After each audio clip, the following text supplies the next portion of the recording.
मैं आदित्य मेहरा मुंबई में एक निजी कंपनी में सॉफ्टवेयर इंजीनियर के रूप में कार्यरत हूँ। मेरी पत्नी साक्षी एक शिक्षिका हैं और हमारे दो बच्चे हैं, 10 साल का बेटा आरव और 7 साल की बेटी रिया।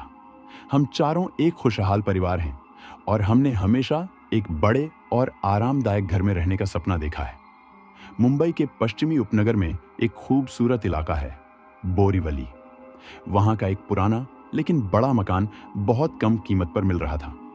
मकान के मालिक विदेश जा रहे थे और जल्दी से जल्दी मकान बेचना चाहते थे। मकान की विशालता और कम कीमत को देखकर हम सब ने निर्णय लिया कि हम यहाँ शिफ्ट हो जाएंगे।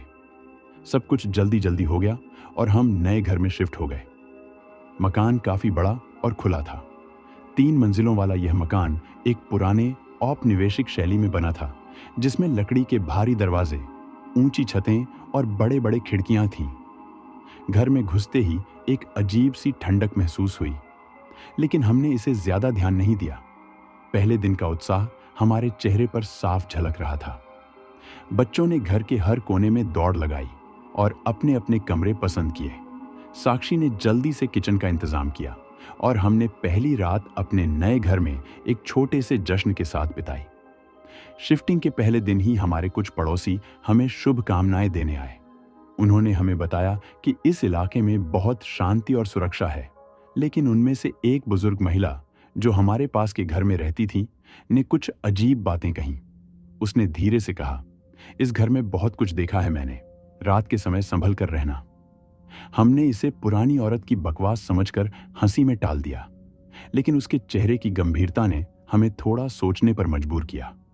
उस रात जब बच्चे सो गए और साक्षी भी बिस्तर पर चली गई, मैंने एक बार फिर से पूरे घर का जायजा लिया। घर के बड़े बड़े कमरों में घूमते हुए मुझे एक अजीब सा सन्नाटा और ठंडक महसूस हो रही थी, लेकिन मैंने इसे अपना वहम समझकर अनदेखा कर दिया। इस प्रकार हमारे नए घर में पहले दिन की खुशी और उत्साह के साथ साथ कुछ रहस्यमयी बातें भी थीं, जिनके बारे में हमें उस समय ज्यादा कुछ पता नहीं था। हमारे नए घर में बसने के कुछ दिनों बाद हमें कुछ अजीब घटनाएं महसूस होने लगीं। शुरुआत में ये घटनाएं इतनी मामूली थीं कि हमने उन पर ध्यान नहीं दिया। दरवाजों का अपने आप खुलना बंद होना, अचानक से बिजली का गुल हो जाना और घर के अलग अलग हिस्सों में अजीब आवाजें आना। एक दिन जब साक्षी किचन में खाना बना रही थी, तो उसने देखा कि किचन का दरवाजा अपने आप बंद हो गया। उसने सोचा कि शायद हवा की वजह से ऐसा हुआ होगा, लेकिन जब वह दरवाजा खोलने गई तो दरवाजा बहुत भारी महसूस हुआ, जैसे कोई उसे दूसरी तरफ से पकड़कर खींच रहा हो। बहुत मशक्कत के बाद वह दरवाजा खोल पाई। आरव और रिया भी अक्सर कहते थे कि उन्हें अपने कमरों में कोई छाया नजर आती है। उन्होंने यह भी बताया कि जब वे सोने जाते हैं तो उन्हें अपने बिस्तर के पास किसी के चलने की आवाजें सुनाई देती हैं।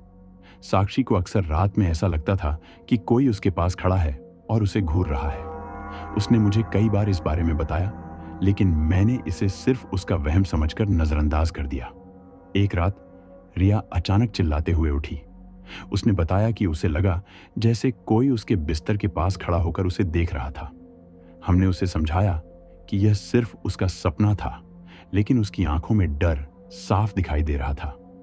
आरव भी कहता था कि उसे कभी कभी अपने कमरे में किसी के चलने की आवाजें सुनाई देती हैं। उसने हमें यह भी बताया कि उसने कई बार किसी को अपने कमरे की खिड़की के पास खड़ा देखा है, लेकिन जब उसने जाकर देखा तो वहां कोई नहीं था। इन सब घटनाओं के बावजूद मैं हमेशा यही सोचता था कि यह सब बस हमारा भ्रम है। लेकिन एक रात मैंने खुद कुछ अजीब महसूस किया। उस रात मैं देर रात तक काम कर रहा था। सभी लोग सो चुके थे और घर में एक अजीब सा सन्नाटा था। अचानक मुझे लगा कि मेरे कमरे के बाहर कोई चल रहा है। मैंने दरवाजा खोलकर देखा, लेकिन वहां कोई नहीं था। मैंने सोचा कि शायद हवा की वजह से मुझे ऐसा महसूस हुआ होगा, लेकिन जब मैं वापस अपनी टेबल पर बैठा तो मैंने अपने कंधे पर किसी के हाथ का स्पर्श महसूस किया। मैंने तुरंत मुड़कर देखा, लेकिन वहां कोई नहीं था। यह अनुभव मेरे लिए बहुत डरावना था। अब मुझे भी यकीन होने लगा था कि इस घर में कुछ ना कुछ अजीब जरूर है। वो रात जिसने हमारे जीवन को हमेशा के लिए बदल दिया, एक साधारण रात की तरह ही शुरू हुई थी। बच्चे अपने अपने कमरों में सो रहे थे और साक्षी भी बिस्तर पर थी। मैं अपने कमरे में देर रात तक काम कर रहा था। करीब आधी रात का समय था जब मुझे घर के दूसरे हिस्से से अजीब खटखटाहट की आवाजें सुनाई देने लगी। पहले तो मैंने सोचा कि शायद कोई चूहा या बिल्ली होगी, लेकिन आवाजें इतनी तेज और स्पष्ट थीं कि मुझे संदेह हुआ। धीरे धीरे ये आवाजें और भी डरावनी होती गईं। ऐसा लग रहा था जैसे कोई दरवाजों पर दस्तक दे रहा हो और फर्श पर भारी कदमों की आवाजें गूंज रही हों। आवाजों से परेशान होकर मैंने काम छोड़ दिया और बिस्तर पर जाने का फैसला किया। जैसे ही मैं लेटा, मुझे गहरी नींद आ गई, लेकिन ये नींद भी मेरे लिए शांति लेकर नहीं आई। मैंने बहुत ही डरावना सपना देखा। सपने में मैं अपने ही घर के गलियारों में भटक रहा था। हर तरफ अंधेरा और ठंडक थी। अचानक मैंने देखा कि हमारे घर के हर कमरे में परछाइयां घूम रही थीं। वे परछाइयां इंसानों की तरह दिख रही थीं, लेकिन उनके चेहरे नजर नहीं आ रहे थे। उन परछाइयों ने मुझे घेर लिया और धीरे धीरे मेरी तरफ बढ़ने लगी। मैं भागने की कोशिश कर रहा था, लेकिन मेरे पैर जैसे जम से गए थे। उनमें से एक परछाई ने मेरे कंधे पर हाथ रखा और मैं चीखते हुए उठ गया। सपने से जागने के बाद मैंने देखा कि साक्षी भी जाग चुकी थी। उसने बताया कि उसे भी अजीब आवाजें सुनाई दे रही थीं। हमने साथ में पूरे घर का मुआयना करने का फैसला किया। हम धीरे धीरे हर कमरे में गए और देखा कि हर जगह अजीब परछाइयां दिखाई दे रही थीं। ऐसा लग रहा था जैसे कोई हमें देख रहा हो और हमारे हर कदम पर नजर रख रहा हो। जब हमने बच्चों के कमरों में देखा तो पाया कि वे भी जागे हुए थे और डरे हुए थे। आरव ने बताया कि उसने अपने कमरे में एक आदमी की परछाई देखी थी जो उसके बिस्तर के पास खड़ा था। रिया ने भी कहा कि उसे लगा जैसे कोई उसके बिस्तर के नीचे से देख रहा हो। साक्षी ने बताया कि उसने किचन में काम करते समय कई बार ऐसा महसूस किया था कि कोई उसे देख रहा है। उसने यह भी बताया कि कई बार रात में उसे किसी के चलने की आवाजें सुनाई देती थीं, लेकिन जब वह जाकर देखती तो वहां कोई नहीं होता था। हम सब ने मिलकर उस रात घर में कुछ समय बिताया और एक दूसरे को सांत्वना देने की कोशिश की, लेकिन हमारे दिलों में डर का बीज बो दिया गया था। उस रात के बाद हमारे घर का माहौल पूरी तरह से बदल गया।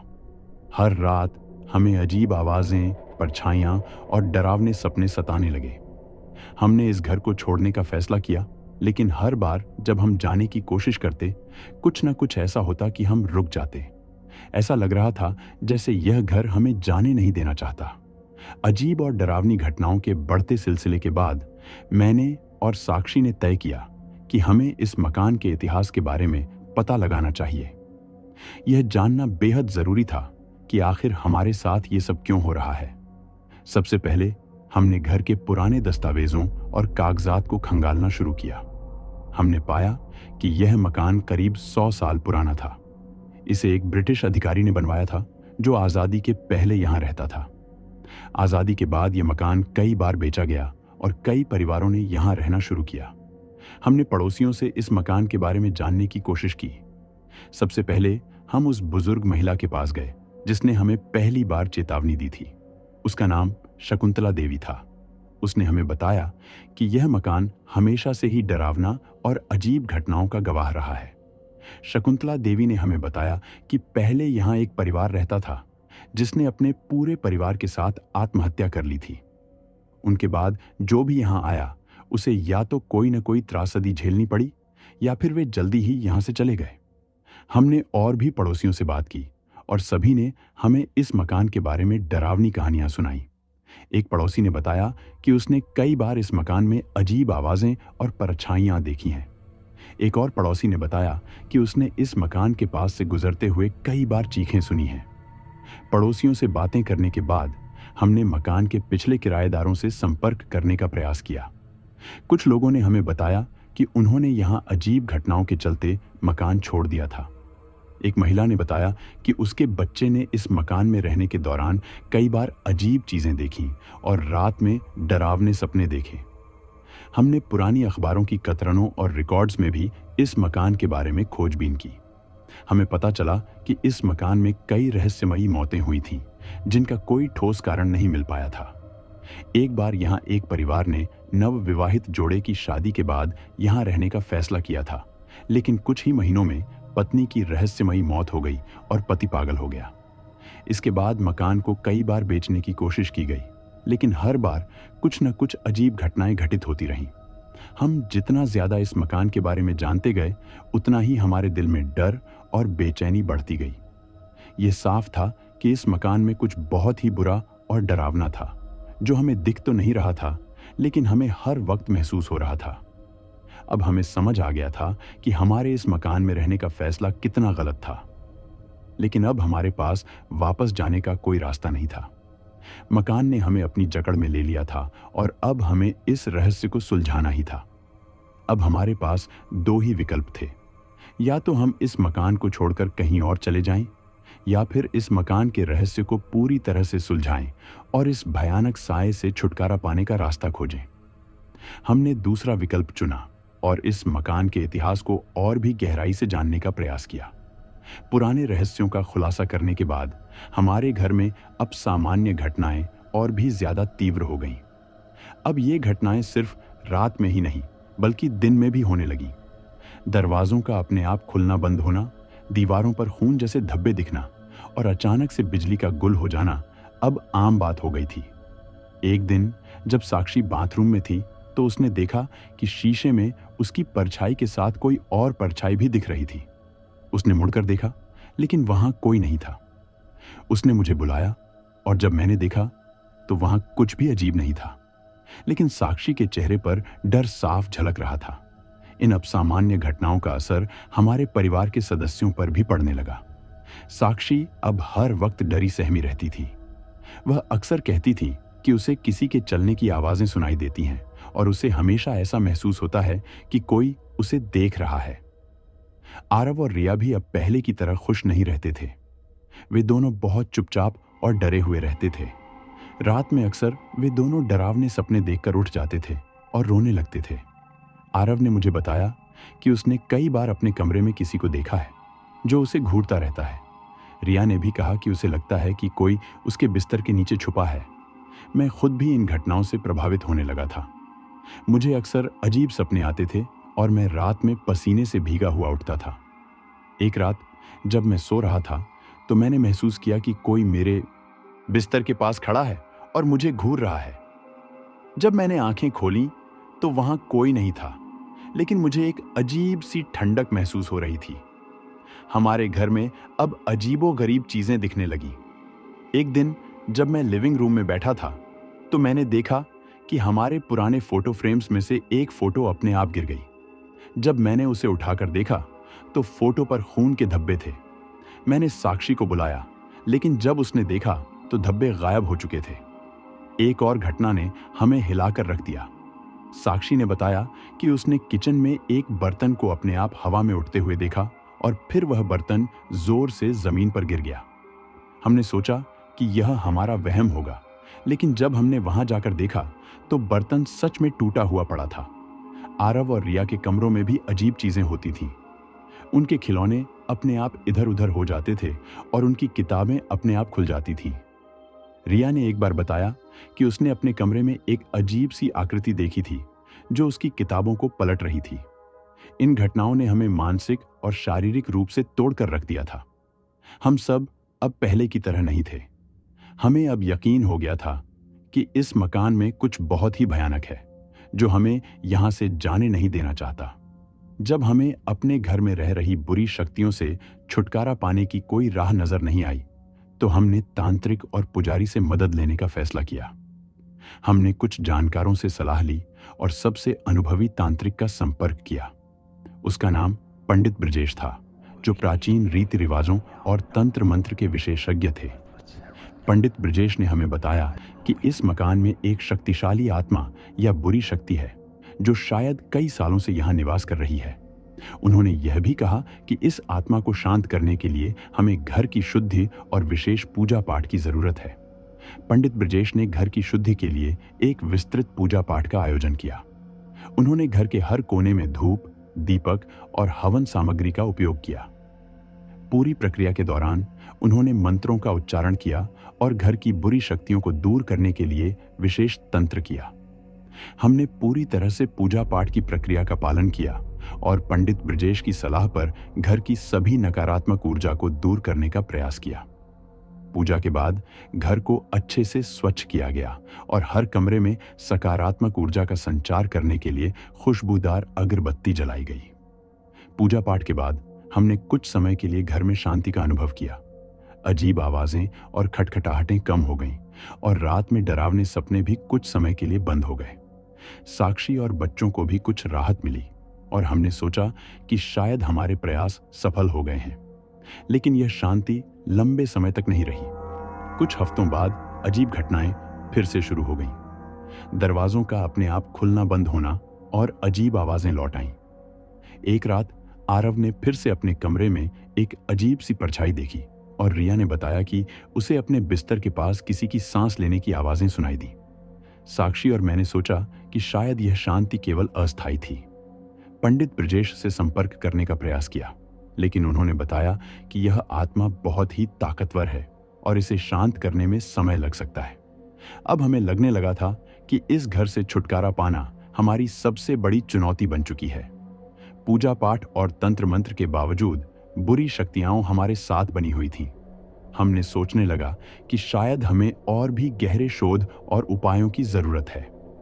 तांत्रिक पूजा पाठ और शुद्धिकरण के बाद भी घर में अजीब घटनाओं का सिलसिला जारी रहा, जिससे हमारे मानसिक स्वास्थ्य पर गहरा असर पड़ा।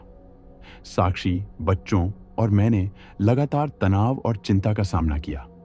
रात की अजीब घटनाओं ने हमारे सोने की आदतों को पूरी तरह से बिगाड़ दिया। साक्षी अक्सर रात में नींद में चिल्लाने लगी और डरावने सपने देखने लगी। उसकी मानसिक स्थिति इतनी खराब हो गई कि उसने घर की हर चीज को बार बार जांचना शुरू कर दिया। वह हर समय चिंतित और घबराई हुई रहती थी और इससे घर का माहौल भी तनावपूर्ण हो गया था। आरव और रिया भी अब पहले की तरह खुश नहीं रहते थे। वे दोनों रात में नींद में बेताब और चिड़चिड़े हो गए थे। आरव का स्कूल प्रदर्शन भी बिगड़ने लगा और रिया की पढ़ाई प्रभावित होने लगी। दोनों बच्चों में लगातार डर और घबराहट के कारण उनकी सेहत भी बिगड़ने लगी। परिवार के सदस्यों के मानसिक स्वास्थ्य में गिरावट के साथ साथ हमारे बीच झगड़े और गलतफहमियां भी बढ़ने लगी। साक्षी और मैंने हर छोटी छोटी बात पर बहस करना शुरू कर दिया। छोटी छोटी बातों पर हम दोनों के बीच संघर्ष और झगड़े होने लगे। आरव और रिया की हालत देखकर भी हम चिंतित थे और यही चिंता हमारे झगड़ों को और बढ़ा रही थी। हम दोनों एक दूसरे को दोष देने लगे और यह मानने लगे कि शायद हमारी परेशानियां एक दूसरे के प्रति बढ़ती नफरत और तनाव की वजह से हो रही हैं। एक दिन जब हम दोनों के बीच झगड़ा इतना बढ़ गया कि हम किसी भी तरह से शांति नहीं पा सके, साक्षी ने यह सुझाव दिया कि हम इस मकान को छोड़कर कहीं और चले जाएं। लेकिन हम जानते थे कि यह इतना आसान नहीं था। हमने घर छोड़ने की कई बार कोशिश की, लेकिन हर बार कुछ न कुछ अजीब और असामान्य घटनाएं होती रहीं। एक बार हमने एक नया घर देखने के लिए निकाला, लेकिन जैसे ही हम उस घर के पास पहुंचे, हमारे कार की इंजन अचानक बंद हो गई। हमने कई बार कोशिश की, लेकिन कार चालू नहीं हुई।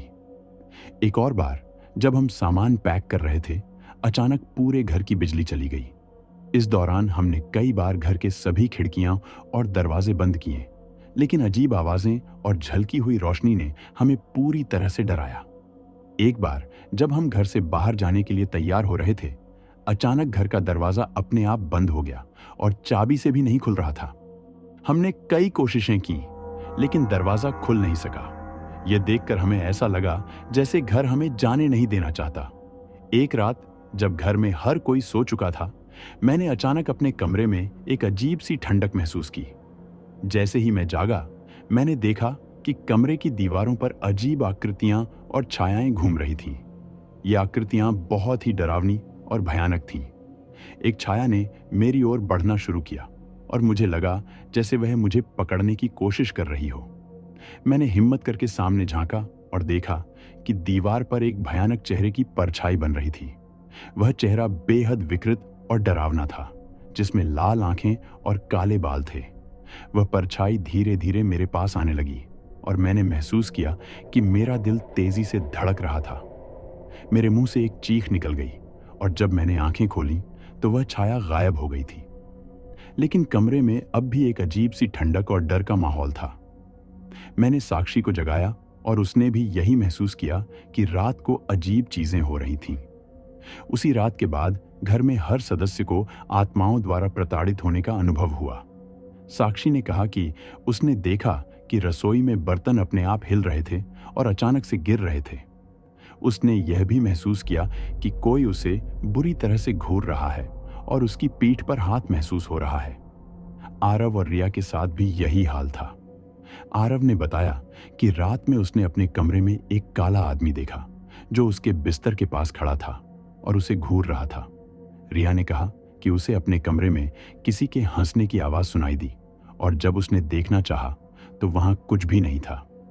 साक्षी और मैंने इन घटनाओं को नजरअंदाज करने की कोशिश की, लेकिन अब ये घटनाएं इतनी बार और तीव्र हो गईं कि हम नहीं रह सकते थे। घर में हर कोई असहज और डरा हुआ था और यह मानसिक और शारीरिक तनाव हमारे लिए असहनीय हो गया था। एक रात जब हम सभी घबराए हुए थे, घर के बीच में एक अजीब सी आवाज आई। ये आवाज एक गहरी, कर्कश और थरथराती हुई थी। आवाज ने हमें सीधे चेतावनी दी, इस घर को छोड़ दो, नहीं तो तुम्हारी जिंदगी बर्बाद कर देंगे। उस रात घर के हर कोने में अजीब आवाजें गूंजने लगी और दीवारों पर अजीब अक्स और संदेश लिखे गए। हमने देखा कि दीवारों पर खून से जाओ और यह तुम्हारा अंत है जैसे शब्द लिखे हुए थे। यह भयानक चेतावनी हमें पूरी तरह से हिला देने वाली थी। हमें यह समझ में आ गया था कि अगर हमने अब भी घर नहीं छोड़ा तो हमें और भी बुरे परिणाम का सामना करना पड़ सकता है।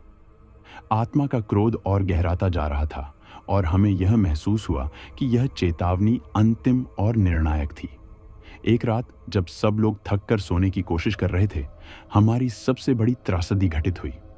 आरव, जो हमेशा की तरह अपने कमरे में सो रहा था, अचानक बहुत ही अजीब स्थिति में मिला। सुबह के समय साक्षी ने देखा कि आरव का कमरा पूरी तरह से अस्त व्यस्त था और उसका बिस्तर भी उल्टा पड़ा हुआ था। आरव का शव बिस्तर पर पड़ा था, लेकिन यह देखकर हमें हड़कंप मच गया कि उसके शरीर पर अजीब तरह के निशान और खरोंचें थीं। उसकी आंखें खुली हुई थीं और उसकी आंखों में एक अजीब सी दहशत और पीड़ा का भाव था। ऐसा लग रहा था जैसे उसने आखिरी पल में कुछ भयानक देखा हो और उसकी मौत के समय वह पूरी तरह से भयभीत था। जब हमने डॉक्टर को बुलाया तो उन्होंने कहा कि उसकी मौत हार्ट अटैक से हुई है, लेकिन उसके शरीर पर देखे गए निशान और खरोंचें बहुत ही अजीब थे। डॉक्टर ने इसे आत्महत्या या किसी अजीब दुर्घटना का नतीजा मानने से इनकार किया, लेकिन यह सब देखकर हमें यकीन हो गया कि आरव की मौत घर की बुरी शक्तियों का एक हिस्सा थी। आरव की अजीब मौत की खबर ने पूरे मोहल्ले में हलचल मचा दी। पुलिस ने मामले की जांच शुरू की और हमारे घर का दौरा किया। उन्होंने आरव की मौत की परिस्थितियों की गहनता से जांच की और यह जानने की कोशिश की कि क्या कोई बाहरी कारण था, लेकिन कुछ भी स्पष्ट नहीं मिला। पुलिस ने यह निष्कर्ष निकाला कि आरव की मौत प्राकृतिक कारणों से हुई है, लेकिन समाज में यह चर्चा का विषय बन गया। पड़ोसियों ने हमारे घर के बारे में तरह तरह की बातें करना शुरू कर दी और कई ने कहा कि यह घर बहुत ही भयानक और अशुभ है। लोगों की टिप्पणियां और बातें हमारी मानसिक स्थिति को और बिगाड़ने लगीं। समाज का शक और भय हमारे खिलाफ था और हमें अब अकेलापन और डर की गहरी भावना का सामना करना पड़ रहा था। पड़ोसी हमें संदेह की दृष्टि से देखने लगे और हमारे खिलाफ बातें करने लगे। आरव की मौत के बाद हमारे परिवार के बाकी सदस्य और भी अधिक डर और मानसिक तनाव में आ गए। साक्षी, जो पहले ही डरी हुई थी, अब पूरी तरह से चुप और अवसादित हो गई। उसने घर में अकेले रहने से इनकार कर दिया और रात में नींद भी पूरी तरह से गायब हो गई। रिया और साक्षी दोनों बच्चों को अब घर में रहना असहनीय लगने लगा था। वे दोनों अपने कमरे में अकेले नहीं रह सकते थे और हर समय हमारे पास रहने की कोशिश करते थे। रात के समय वे अक्सर हमसे डरावनी कहानियां सुनाते और घर में अजीब आवाजें सुनने की शिकायत करते। हमने सोचा कि अब हमें इस घर से किसी भी तरह बाहर निकलना चाहिए, लेकिन यह पता नहीं था कि हम कैसे और कब ऐसा कर पाएंगे। घर की अजीब घटनाओं और त्रासदियों ने हमें पूरी तरह से जकड़ लिया था और हम अब भी इसे छोड़ने की कोशिश कर रहे थे। एक रात जब सब कुछ और भी बुरा लग रहा था, मैंने महसूस किया कि अब इस घर में रहना असहनीय हो गया है। हर रात हमारी चिंताएं और डर हमारे जीवन का हिस्सा बन गए थे। इस रात का अनुभव सबसे भयानक था। मैंने तय किया कि इस रात सब कुछ खत्म कर दूंगा। रात के समय मैंने अपने कमरे में एक अजीब सी ठंडक और भय महसूस किया। जैसे ही मैंने देखा, दीवारों पर अजीब आकृतियां उभरने लगीं और खून से लिखे हुए संदेश फिर से दिखाई दिए। जाओ या सब समाप्त हो जाएगा, जैसे संदेश दीवारों पर चमक रहे थे। मैंने देखा कि मेरे सामने एक भयानक आत्मा खड़ी थी, जिसकी आंखें लाल थीं और चेहरे पर घृणा का भाव था। आत्मा ने मुझे सीधे आंखों में देखा और मुझे महसूस हुआ जैसे वह मेरे अंदर की सभी खुशियां और शांति को चूस रही है। मैंने खुद को बचाने की कोशिश की, लेकिन वह आत्मा मेरे पास आती गई और उसकी उपस्थिति ने मुझे पूरी तरह से जकड़ लिया। रात का समय आते ही घर में असामान्य गतिविधियां चरम पर पहुंच गईं। दरवाजों ने अपने आप खुलना और बंद होना शुरू कर दिया। लिविंग रूम में फर्नीचर अपने आप हिलने लगा और बर्तन खुद ब खुद गिरने लगे। किचन में हमने देखा कि बर्तन और चम्मच हवा में उड़ रहे थे और खुद ब खुद टकरा रहे थे। एक बार तो ऐसा लगा कि पूरे घर की दीवारें भी लहराने लगी हैं। हर कोने से अजीब आवाजें आ रही थीं, जैसे कोई कराह रहा हो और चीख रहा हो। मुझे एहसास हुआ कि यह रात हमारे लिए सबसे भयानक और निर्णायक रात हो सकती है। मैंने कोशिश की कि साक्षी और बच्चों को इस स्थिति से बाहर निकाल सकूं, लेकिन घर की बुरी शक्तियां इतनी मजबूत थीं कि हर कोशिश बेकार हो गई। जब रात का अंत आया तो हमें एक एक करके सभी परिवार के सदस्यों की मृत्यु का सामना करना पड़ा। साक्षी ने मुझे बताया कि उसने रात के समय एक अजीब सी आत्मा देखी जो उसके बिस्तर के पास खड़ी थी। वह पूरी तरह से भयभीत हो गई और चिल्लाने लगी, लेकिन किसी ने उसकी मदद नहीं की। वह आत्मा ने साक्षी को इतना डराया कि उसकी हार्ट अटैक से मृत्यु हो गई। रिया और आरव की तरह रिया भी भयानक घटनाओं का शिकार हो गई। उसने रात में अपने कमरे में देखा कि एक अजीब सी धुंध और खून की धारी उसे घेर रही है। उसकी चीखें सुनकर मैंने उसका दरवाजा खोला, लेकिन वह बहुत देर हो चुकी थी।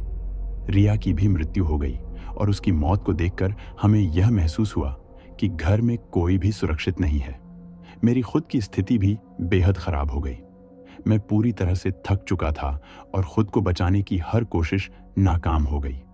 घर की बुरी शक्तियां अब पूरी तरह से मुझ पर हावी हो गई थीं। मैंने देखा कि सब कुछ अंधेरे में डूबा हुआ है और घर की दीवारों पर खून से लिखा हुआ था, अब तुम्हारी बारी है। आखिरी में मैं भी इस घर की बुरी शक्तियों का शिकार बन गया। मेरी मृत्यु की परिस्थितियां पूरी तरह से अजीब और भयावह थीं। मैं पूरी तरह से जकड़ा हुआ महसूस कर रहा था और मेरे अंत के समय में मुझे यह एहसास हुआ कि इस घर का क्रोध और शक्ति अब हमें पूरी तरह से समाप्त कर चुकी है। आरव और उसके परिवार की भयावह मौत के बाद पूरे मोहल्ले में इस मकान के बारे में तरह तरह की बातें फैल गईं। पड़ोसी और समाज के लोग अब इस मकान को एक भयानक और शापित स्थान मानने लगे थे। लोगों ने यह कहना शुरू कर दिया कि मकान में बुरी आत्माएं बस गई हैं और किसी भी नए निवासियों के लिए यह एक अभिशप्त स्थान है। कुछ पड़ोसियों ने दावा किया कि उन्होंने रात के समय घर की खिड़कियों से अजीब सी रोशनी देखी और घर से आने वाली अजीब आवाजें सुनी। समाज में कई लोग इस मकान को लेकर डर और घृणा की भावना रखने लगे थे। बच्चों और बुजुर्गों को इस घर के पास से गुजरने से मना किया गया। कई परिवारों ने खुलकर इस मकान के बारे में बात की और इसे एक खतरनाक जगह बताया। लोग अब इस मकान को भूतिया बंगला के नाम से पुकारने लगे और इसे अपने बच्चों और परिवारों को लेकर एक खतरनाक जगह मानने लगे। इस मकान का अगला शिकार कौन होगा, यह सवाल अब सबसे बड़ा रहस्य बन चुका था। जब भी कोई नया परिवार इस घर को देखने के लिए आता, समाज के लोग और पड़ोसी उन्हें सच्चाई से अवगत करा देते। हालांकि कुछ लोग जो इस घर की कीमत को देखकर ललचाते थे, वे इसे खरीदने के लिए तैयार हो जाते थे। मकान की कहानी को लेकर तरह तरह की अफवाहें और कहानियां फैली हुई थीं, लेकिन हर बार जब कोई नया परिवार मकान में रहने आता तो उनकी बदनसीबी और दुखों की शुरुआत हो जाती थी। कुछ ही महीनों में नए निवासी भी भयानक घटनाओं का सामना करने लगे और जल्दी ही इस घर को छोड़कर चले जाते। हर बार मकान का शापित इतिहास नए निवासियों को बुरी तरह प्रभावित करता रहा। कई परिवारों ने अपनी कहानी साझा की, लेकिन वे भी इस मकान से बच नहीं सके और उनकी अंततः मृत्यु या मानसिक अवसाद की स्थिति बन गई।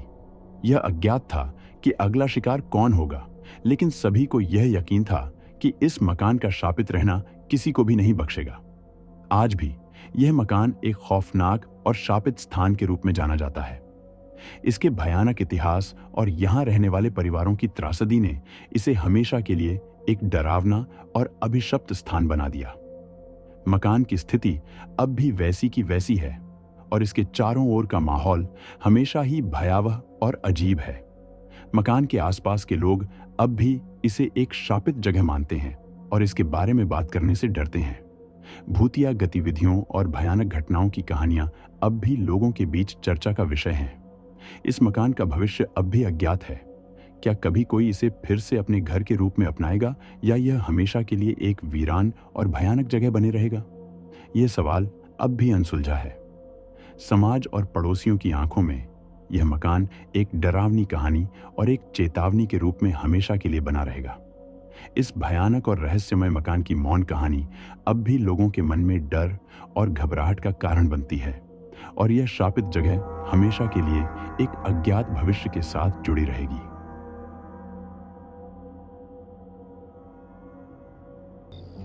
कुछ जगह अपने आप में एक रहस्य होती है। कोई नहीं जानता उस जगह पर कौन सी घटना घटी थी या आगे कौन सी घटने वाली है। शंभू की मां की तबीयत खराब होने के कारण शंभू अपनी मां को देखने अपने गांव जाने के लिए बस स्टैंड पर बस का इंतजार कर रहा था। रात के 8 बज रहे थे। बस अपने समय से आधा घंटा लेट थी। कुछ ही देर में बस आ जाती है। शंभू भी अपने गांव मानकगढ़ के लिए बस में बैठ जाता है। शहर से गांव पहुंचने में लगभग 5 से 6 घंटे लगने वाले थे, इसीलिए शंभू कुछ देर आराम करने के लिए अपनी सीट पर आंखें बंद करके बैठ जाता है। कुछ ही देर में कब उसे नींद लगती है उसे ही पता नहीं लगता और वो सो जाता है। करीब 2 घंटे के बाद बस एक झटके के साथ रुकती है और बस में शोरगुल शुरू हो जाता है। शंभू को भी आसपास लोगों की बातचीत से पता चलता है कि बस खराब हो चुकी है। पर रात की बात थी कि कुछ ही दूरी पर एक ढाबा था जहां लोग रुककर आराम कर सकते हैं। बस वाले ने भी कहा अगली बस अब सुबह ही मिलेगी, तो सभी लोग उतर के ढाबे की तरफ चले जाएं। शंभू को तो जल्दी से गांव पहुंचना था और यही कारण था कि वो ढाबे पर नहीं गया और आगे बढ़ गया। उसने सोचा कि कोई ना कोई वाहन मिल जाएगा तो लिफ्ट लेकर आगे चला जाएगा। कुछ दूर चलने के बाद उसे एक लाइट के खंभे के मध्यम रोशनी में एक बस स्टैंड दिखा। शंभू तेज कदमी से उस बस स्टैंड पर पहुंचा तो उसने देखा कि बस स्टैंड बहुत ही पुराना और वहां पर एक पत्थर की कुर्सी रखी हुई थी जो कि कुछ टूटी भी हुई थी। वो कुछ सोचता कि तभी उसका मोबाइल फोन बजा तो उसने स्क्रीन पर देखा कि उसके छोटे भाई ने कॉल करा है। वो कॉल रिसीव करके हेलो बोलता है तो उसका छोटा भाई पूछता है कि कहाँ पहुंचे आप और घर कब तक आओगे। शंभू ने बोला कि मैं जल्द से जल्द घर पहुंचने की कोशिश करता हूँ। माँ तो ठीक है ना? शंभू अपने भाई को परेशान नहीं करना चाहता था, इसलिए उसने और कुछ नहीं बोला। शंभू के भाई ने कहा कि माँ अभी तो ठीक है, बार बार बस तुमसे मिलने को कहती है, बड़ी मुश्किल से सोई है, आप जल्दी से पहुंचने की कोशिश करो। हाँ मैं पूरी कोशिश करूंगा। इतना कहकर शंभू कॉल कट कर देता है। वो मन ही मन सोचता है कि बस तो खराब हो चुकी है, तो अब घर कैसे पहुंचूंगा। तभी उसे दूर से किसी वाहन के आने की आवाज सुनाई देती है। जैसे जैसे वो गाड़ी पास आती है तो देखता है कि एक बस है और वो थोड़ी पुरानी सी लग रही है। पर शंभू की नजर उसकी तख्ती पर जाती है जिस पर कि शंभू के गांव के पास वाले शहर का नाम लिखा होता है। शंभू हाथ हिलाकर बस रोकता है और ड्राइवर से पूछता है कि बस मानकगढ़ जाएगी क्या? तो बस वाला हाँ में सर हिला देता है। शंभू बस में चढ़ जाता है और बस का दरवाजा बंद होता है। पर अजीब बात थी कि शंभू को बस के बाहर जितनी गर्मी लग रही थी, अंदर उतनी ही ठंड का एहसास हो रहा था उसे। शंभू सीट पर बैठने के लिए अपनी नजर दौड़ाता है तो उसे बस की आखिर में सीट दिखती है और वहां जाते जाते सीट पर बैठे लोगों को देखता है तो उसे काफी अजीब बात दिखती है। वो ये कि सब लोग काफी ज्यादा शांत बैठे हुए थे। शंभू ने भी सोचा शायद रात का वक्त है इसलिए बस में इतनी खामोशी छाई हुई है। ज्यादा सोचे बिना अपनी सीट पर जाकर वो बैठ जाता है। तभी उसके पास बस का कंडक्टर आता है। शंभू टिकट लेकर अपने पर्स में रख लेता है और थोड़ा आराम करने की सोचता है। बस भी अब अपनी रफ्तार पकड़ लेती है और बस में एकदम से बस की लाइट जलना बुझना शुरू हो जाती है। शंभू को लगता है कि बस शायद थोड़ी पुरानी है, इस वजह से ये सब दिक्कतें हो रही हैं। रात के 2 बज रहे थे और शंभू को नींद आने लगती है। वैसे भी 2-3 घंटे में गांव आने ही वाला है। यही सोचते हुए उसकी आंख लग जाती है। लगभग 1 घंटे के बाद शंभू को बस में झटके महसूस होते हैं और उसकी आंखें खुल जाती हैं। उसे लगता है रास्ते में शायद छोटे मोटे गड्ढे होंगे जिस कारण बस में झटके लग रहे हैं। लेकिन फिर वो बाहर देखता है तो हल्की रोशनी में उसे दिखता है कि बस किसी हाईवे या सड़क पर नहीं, बल्कि वो तो पेड़ से घिरे घने जंगल के कच्चे रास्तों पर थी, जहां ड्राइवर बहुत ही रफ्तार से बस दौड़ा रहा था।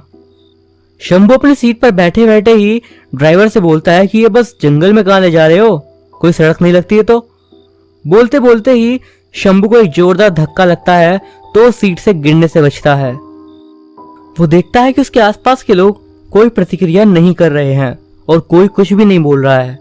सभी बस पत्थर की मूर्ति की तरह शांत बैठे हुए हैं।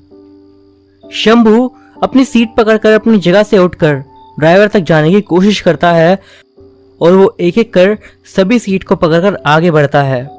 वो सभी को देखते हुए आगे बढ़ रहा था और सभी से कह भी रहा था कि आप कुछ बोल क्यों नहीं रहे, पर कोई भी शंभू की बात का जवाब नहीं दे रहा था।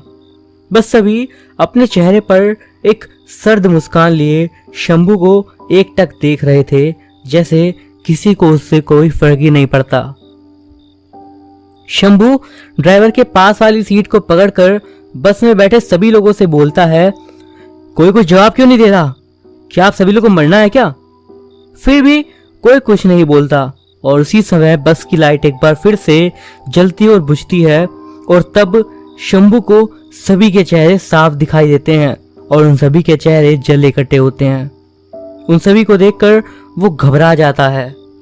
शंभू बस ड्राइवर की तरफ मुड़ता है और उससे कहता है कि कौन हो तुम और ये बस इस जंगल में कहां जा रही है? तभी बस का ड्राइवर अपना सर घुमाकर शंभू से सर्द आवाज में बोला, अरे साहब, वहीं जा रही है जहां रोज जाती है, आप ही गलत बस में चढ़ गए। ड्राइवर और कुछ कहता, शंभू तो उसे इस तरह बोलता देखकर ही बस के फर्श पर गिर पड़ा। उस ड्राइवर का पूरा शरीर नहीं, सिर्फ सर घूम गया था शंभू की तरफ। शंभू अपने आप को संभल कर जैसे तैसे उठ खड़ा हुआ और बस में बैठे सभी लोग अपनी सीट से उठकर उसी की तरफ बढ़ रहे होते हैं। शंभू उन सभी से डरते घबराते हुए बोलता है, कौन हो तुम? देखो मेरे पास मत आना, नहीं तो मैं। शंभू की बात पूरी होती उससे पहले ही वो बस ड्राइवर, जिसका सर अभी भी शंभू की तरफ घूमा हुआ था, वो तेजी से बस दौड़ाया जा रहा था और एक बार फिर से वो बोलता है, नहीं तो आप क्या कर लोगे? शंभू घबराते हुए थोड़ी हिम्मत बटोरकर बोला, नहीं तो अच्छा नहीं होगा। पर किसी को शंभू की बात का कोई असर नहीं पड़ा।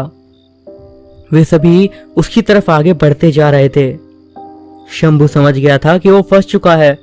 वो जोर जोर से चिल्लाकर कहता है, रुक जाओ, मुझे जाने दो, मुझे मेरी माँ से मिलना है, वो घर पर मेरा इंतजार कर रही है। इतना बोलते बोलते उसकी आंखों से आंसू बहने लगते हैं और तभी उसे वो लोग जो उसकी तरफ बढ़ रहे थे वो रुकते हुए दिखाई देते हैं। उन सभी के चेहरे पर अजीब सी मुस्कुराहट थी जो शंभू को और डरा रही थी। उनकी आंखों में एक अलग ही चमक थी और तभी शंभू के मन में न जाने क्या आता है। वो पीछे मुड़कर बस ड्राइवर की तरफ देखता है और पाता है कि बस एक खाई की तरफ जा रही थी। सभी लोगों के साथ वो बस का ड्राइवर भी जोर जोर से हंसने लगता है, लेकिन ये हंसी शंभू को मौत की गूंज की तरह सुनाई दे रही थी। शंभू आगे कुछ कहता या करता, वो बस के साथ खाई में गिरने लगता है और जोर से चिल्लाता है, नहीं। तभी शंभू को एकदम से अपने चेहरे पर नमी महसूस होती है और वो जैसे एकदम से बेहोशी से जागता है। वो धीरे धीरे अपनी आंखें खोलता है तो अपने सामने दो अनजान व्यक्तियों को खड़ा पाता है और उन दोनों में से एक के हाथ में पानी की बोतल थी और वो उससे बोलता है, तुम ठीक तो हो ना? मैं पास ही के ढाबे वाला रामू और मेरे साथ है छोटू। हम दोनों यहाँ से अपने ढाबे जाने के लिए गुजर रहे थे तो तुम यहाँ आंख बंद करे जोर जोर से चिल्ला रहे थे। नहीं नहीं, तो हमने तुम पर थोड़ा पानी छिड़का, तब जाकर तुम होश में आए। तभी डरा घबराया हुआ सा शंभू बोला, मैं उस खाई में उस बस के साथ। वो बस कहाँ है? कौन सी बस और खाई? ये क्या बोल रहे हो? यहाँ कोई बस नहीं आती, ये रास्ता तो सालों से बंद है। नहीं, मैं कल रात यहाँ इसी रास्ते पे आई बस में चढ़ा था और फिर वो बस एक जंगल में चली गई और एक खाई में गिर गई। ये एक बस स्टैंड है, यहाँ बस नहीं आएगी क्या भला? तभी ढाबे वाले के साथ खड़ा छोटू बोला, अरे साहब, यहाँ के बारे में कहते हैं कि यहाँ भूत प्रेत का साया है। 12 बजे के बाद अतृप्त आत्माएं यहाँ घूमती हैं। सालों से बंद है ये रास्ता, सारी बसें दूसरे रास्ते से जाती हैं। क्या बकवास कर रहे हो? भूत प्रेत जैसा कुछ नहीं होता। अब ये तो आपके मानने या ना मानने पर है। अगर ऐसा है तो कल रात जो आपको बस मिली थी जिसकी आप बात कर रहे हो, क्या वो भी एक वहम या झूठ है? तभी वो ढाबे वाला रामू बोला, चुप कर छोटू, साहब ने कहा ना कि भूत प्रेत जैसा कुछ नहीं होता, बस कर। और साहब, आप हमारे ढाबे पर चलकर थोड़ा आराम करो। बताओ आपको कहाँ जाना है? वो मुझे मानकगढ़ जाना है। अरे साहब, थोड़ी देर में बस आने वाली होगी। रोज सुबह 6 बजे निकलती है मेरे ढाबे के पास से, 15 मिनट में बस आती होगी। तब तक आप हमारे ढाबे पर चलकर आराम कर लो। शंभू ने सोचा शायद जो कुछ उसके साथ हुआ वो बस एक वहम था और वो वहां से ढाबे वाले के साथ उसके ढाबे पर चला आता है। उसके साथ कल रात खराब हुई बस से जो यात्री उतरे थे वो सब भी अभी वहीं बैठकर बस का इंतजार कर रहे थे। कुछ समय बाद शंभू के गांव जाने वाली बस वहां पर आ जाती है। वो सभी के साथ 6 बजे वाली बस में बैठ जाता है और सोचने लगता है कि क्या उस ढाबे पर काम करने वाले उस लड़के की बात सच थी?